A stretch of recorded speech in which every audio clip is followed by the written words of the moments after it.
Hingga pukul 10 waktu Indonesia Barat, Anda masih bersama saya Rizal Wijaya ya, dan kita juga masih bersama NLR Indonesia, dan kita masih ngobrolin terkait dengan penanggulangan bencana inklusif bagi OYPMK dan penyandang disabilitas.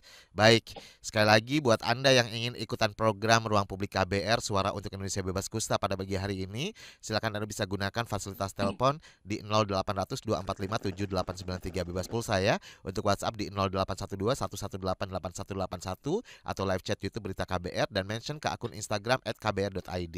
Baik, sudah banyak banget sekali ya pertanyaan-pertanyaan yang masuk, sudah banyak banget sekali lagi karena saking banyaknya. Saking banyaknya pertanyaan, Pak. Ini pada tertarik nih dengan tema kita pagi hari ini ya. Saya akan bacakan lagi sebelum saya ke Mas Bejo ya, Mas Bejo ya. Terkait mitigasi bencana. Arta Amalia, adakah sosialisasi khusus bagi para OYPMK dan penyandang disabilitas tentang cara penyelamatan diri saat terjadi bencana? Mungkin ada info atau panduan di web khusus begitu, atau sudah ada programnya. Lalu ada siapa lagi? Coba. Kemudian saya juga bacakan dari Wahyu Widianingrum. Izin bertanya, saat terjadi bencana, apakah ada tim khusus yang memang disediakan untuk penyandang disabilitas? Baik, itu saja dulu saya bacakan. Oke, satu persatu ini juga berkaitan dengan soal mitigasi. Kalau ke Pak Bejorianto di daerah Anda sebagai salah satu wilayah yang mungkin termasuk kategori wilayah bencana gitu ya, Pak Bejo ya, karena 1 kilo dari pusat gempa pada saat itu ya. Ini Iya, betul. sebagai konsorsium peduli disabilitas dan kusta. Apakah sudah ada informasi atau edukasi terkait mitigasi bencana bagi penyandang disabilitas di wilayah Anda saat ini? Baik, sebelumnya saya menginformasikan bahwa Konsorsium Pelita ini berdiri 2016. Oke. Mereka ini ke sebuah wadah bagi organisasi-organisasi yang konsen, mungkin peduli terhadap disabilitas dan kusta. Jadi itu berdiri setelah itu. Jadi Oh, setelah bencana per- ya? jadi eh, kalau ini malah saya jadi kayak teride gitu bahwa memang setelah terjadi bencana, artinya di tahun 2016 itu kami cuma mewacanakan ini Pak Papang Mas, Oke. bahwa kami cuma fokus pada bagaimana stigma tentang kusta ini hilang gitu loh. Ya. Bagaimana teman-teman kemudian masyarakat pada umumnya menerima kusta ini sebagai penyakit biasa lah, Mas. Diobati biasa mari gitu kan, Nah, sembuh gitu lah Ya. artinya gitu, dengan sangat mudah. Nah, isu ini Pak Papang dan Mas siapa? Rizal. Rizal, eh, belum secara khusus kami angkat di kusta. Oke. Dan ini PR saya janji, saya bakal angkat ini besok di tahun depan untuk bagaimana mitigasi orang yang pernah mengalami kusta. Mohon maaf Pak Papang tadi jangan Ya. menyebut ex kusta, saya dapat pesan Ya. warning tadi. Ah, Jangan Oke, oke. pakai ex Mohon maaf, kusta, Pak. Ya. orang Ya. yang pernah oh mengalami ya kusta. PMK. Ex-nya. Ya. Baik. Ya. Sorry, Nah, sorry, sorry. bagaimana? Ya, siapa Pak Papang? Bagaimana kami akan sampaikan ini bagaimana kemudian kita bisa mengkerucut ke, mungkin kita bisa koordinasi ya Pak Papang terkait dengan orang Ya. yang pernah mengalami kusta karena stigmanya kuat sekali Pak Papang. Baik. Jadi kalau disabilitas dia hanya terkena fisik, mental dan sebagainya itu tetap diterima di masyarakat, ditampung di satu tempat nggak apa-apa Pak Papang. Tetapi Hmm. kalau orang yang pernah mengalami kusta, maaf Pak Papang, sudah ada diskriminasi yang kemudian harus mikir lagi nih BNPB gitu, teman-teman relawan dan sebagainya membuat ruang sendiri Kak. Aneh gitu loh, dipisahkan gitu kan Ya. pelayanannya gitu. Nah ini Diisolasi mungkin ya. semacam itu mungkin bayangan saya kemudian, wah ini nggak bener nih harusnya mulai di itu. Nah Oke. kembali ke pertanyaan awal tadi Mas Rizal terkait dengan informasi yang kami terima kalau sebelum terjadi bencana itu memang seharusnya itu sudah disampaikan. Karena dahulu menurut cerita yang tadi saya sampaikan, simbah-simbah saya gitu dulu pernah terjadi bencana. Hmm. Bukan soal banyak korban, kalau banyak korban sekarang pasti banyak loh, rumahnya pete-petan Oh, apa-apa, betul. gitu. Ya. Rumahnya itu dengket-dengketan gini. Jangankan disabilitas, yang nggak disabilitas saja bisa nggak selamat. Nah, tapi bagaimana kita remind terus? Karena kami setelah pasca bencana atau pasca gempa itu, pendidikan, edukasi, Ini menjadi bagaimana momentum gitu mitigasi ya. bencana itu Yes, betul. Jadi momentum dan teman-teman BNPB Relawan sangat bagus sekali mereka. Baik. Sampai bagaimana kita bisa berkomunikasi dengan baik sampai keluar peraturan-peraturan di mana kami harus terlibat. Bahkan Pak Papang mungkin ingat di sini ada namanya Divagana, Iya, difabel tangga bencana ya kalau siaga benar. bencana Difabel, Iya, ya. difabel siaga bencana. Iya, itu Oke, pelapornya di sini kayaknya ya Pak Papang ya. baik. iya. Jadi ini Dibantu. jadi Jadi ini sangat bagaimana? sangat relate dengan 3 mandat yang tadi disebutkan oleh Pak Papang ya. Iya, 3 mandat bagi sudah penyandang dilakukan ya. disabilitas sudah dilakukan.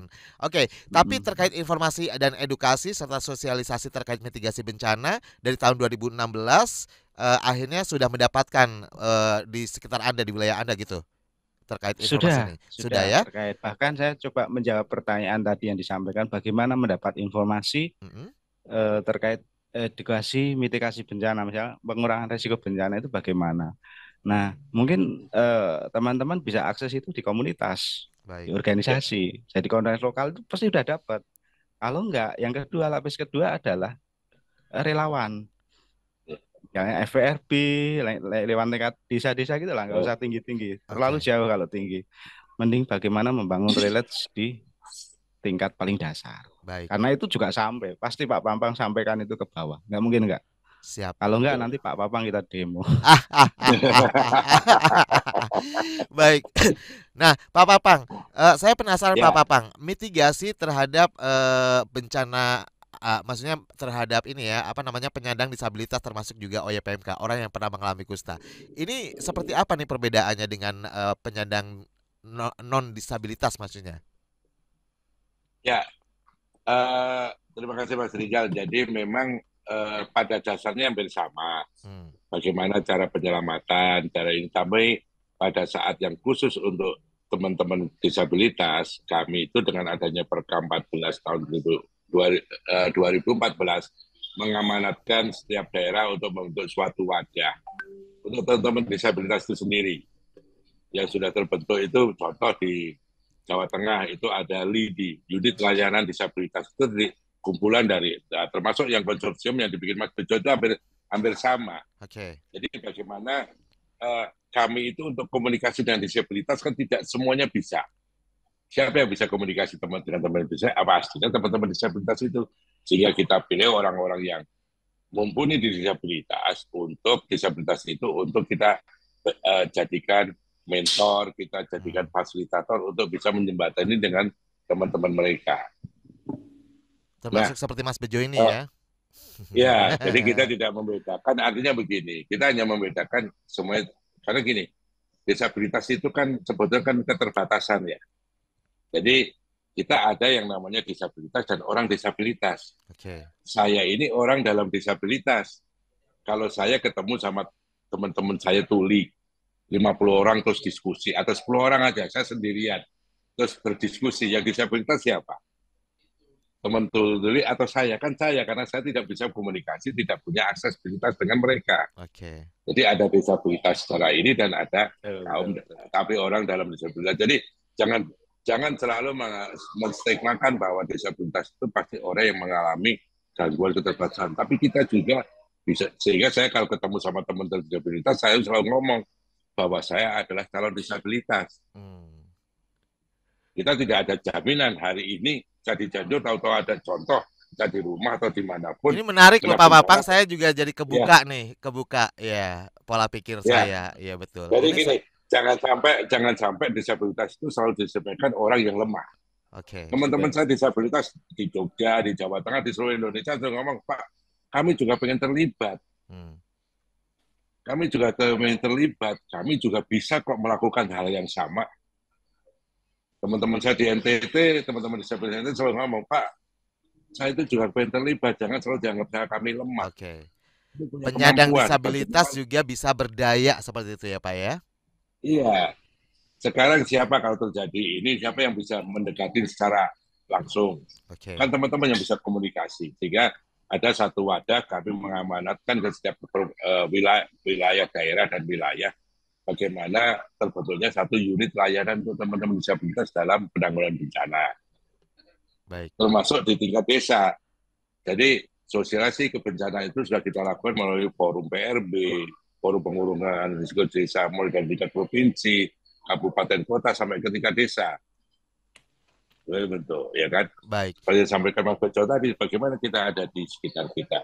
Tapi menjadi menarik ada statement beberapa teman-teman disabilitas kalau bicara, Pak, kami disabilitas itu tidak akan bisa menambah jumlah orang yang non-disabilitas, yang tidak disabilitas. Tapi teman-teman yang tidak disabilitas akan menambah jumlah kami dengan bencana dan sebagainya. Benar nggak Mas Bejo? Terus bagaimana kita supaya tidak menambah jumlah, tapi kami meningkatkan kualitas teman-teman disabilitas. Nah, ini penting. Termasuk teman-teman kusta.